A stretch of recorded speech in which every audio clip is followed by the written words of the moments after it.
दोस्तों, जिंदगी में अच्छी बातों पर ध्यान देने की सीख देती है ये कहानियाँ। एक दिन एक प्रोफेसर अपनी क्लास में आते ही बोले, चलिए सरप्राइज टेस्ट के लिए तैयार हो जाइए। सभी स्टूडेंट घबरा गए।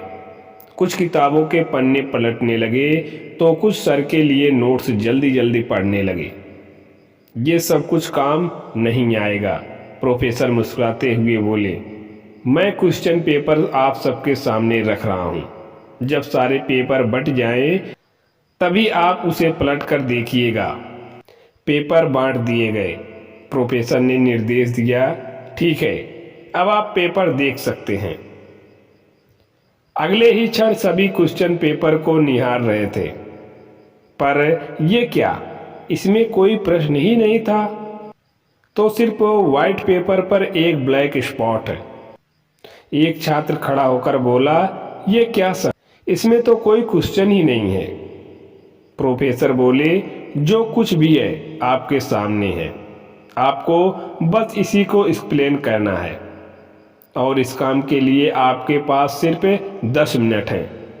चलिए शुरू हो जाइए। स्टूडेंट के पास कोई चारा नहीं था। वे अपने अपने आंसर लिखने लगे।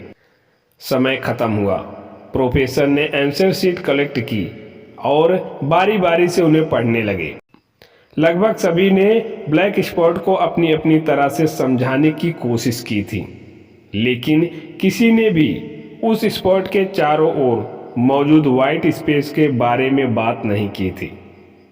प्रोफेसर गंभीर होते हुए बोली, इस टेस्ट का आपके एकेडमी से कोई लेना देना नहीं है और ना ही मैं इसके कोई मार्क देने वाला हूँ।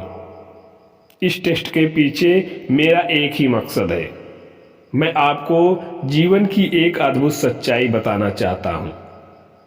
देखिए, इस पूरे पेपर का 99% हिस्सा सफ़ेद है, लेकिन आप में से किसी ने भी इसके बारे में नहीं लिखा और अपना 100% आंसर सिर्फ उस एक चीज़ को एक्सप्लेन करने में लगा दिया जो मात्र 1% है। और यही बात हमारे लाइफ में भी देखने को मिलती है। समस्याएं हमारे जीवन का एक छोटा सा हिस्सा होती है, लेकिन हम अपना पूरा ध्यान इसी पर लगा देते हैं। कोई दिन रात को लुक्स को लेकर परेशान रहता है, तो कोई अपने करियर को लेकर चिंता में डूबा रहता है, तो कोई और बस पैसों का रोना रोता है।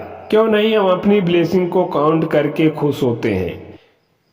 क्यों नहीं हम पेट भर खाने के लिए भगवान को थैंक्स कहते हैं? क्यों नहीं हम अपनी प्यारी सी फैमिली के लिए शुक्रगुजार होते हैं? क्यों नहीं हम लाइफ की उन 99% चीज़ों की तरफ ध्यान देते हैं जो सचमुच हमारे जीवन को अच्छा बनाती है? चलिए आज हम लाइफ की प्रॉब्लम को ज़रूरत से ज़्यादा सीरियसली लेना छोड़ें और जीवन की छोटी छोटी खुशियों को एंजॉय करना सीखें। तभी हम जिंदगी को सही मायने में जी पाएंगे। धन्यवाद।